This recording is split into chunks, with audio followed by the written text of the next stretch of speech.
সন্ত্রাস মুক্ত হাতিয়ার করবে ইনশাআল্লাহ।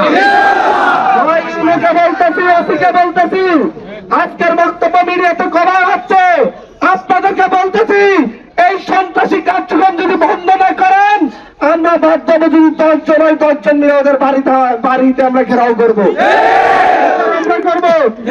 আমাদের লাশ নিয়ে যায় আপনারা এসে দেখা যাবে। সব সন্ত্রাসীরা এক হয়েছে, আরেকবার হাতিয়ারে জিম্মি করবে, আরেকবার ভোট কেন্দ্রে বাইরে এমনকি দেয় 12 তারিখে ঘর চুরি করে আমাদের বসে থাকতে হবে বলে রাখলাম।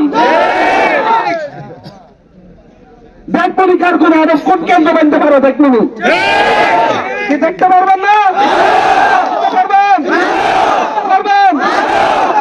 এইভাবে প্রতিরোধ হবে, গণপ্রতিরোধ হবে। আপনারা যদি প্রশাসন যদি ব্যবস্থা না নেয় আমরা গণপ্রতিরোধ করবো। স্পষ্ট কথা বলতেছি, যত বড় সন্ত্রাসী ও বাইন্দা রাখা হবে। কি করো আমাদের কাছে অস্ত্র থাকতে পারে, আমাদের কাছে সাহস আছে, সাহস।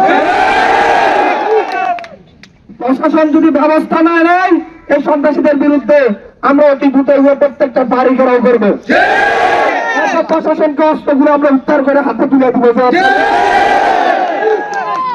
হয়তো আমাদের 2 জন মারা যাবে। গত 16-17 বছর হা করার আগে মুখে চাপড়াইয়া ধরছিল, এখন এত সাহস করতে গেছে।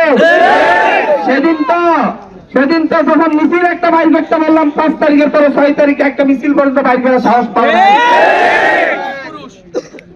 পুরুষের দল আসতো এখানে পুরুষটা দেখাইতে।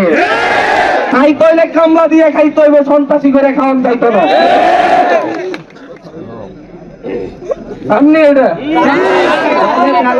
ঘটবে ইনশাল্লাহ। মাথা ঠান্ডা, শরীর গরম, মাথা ঠান্ডা, মাথা ঠান্ডা।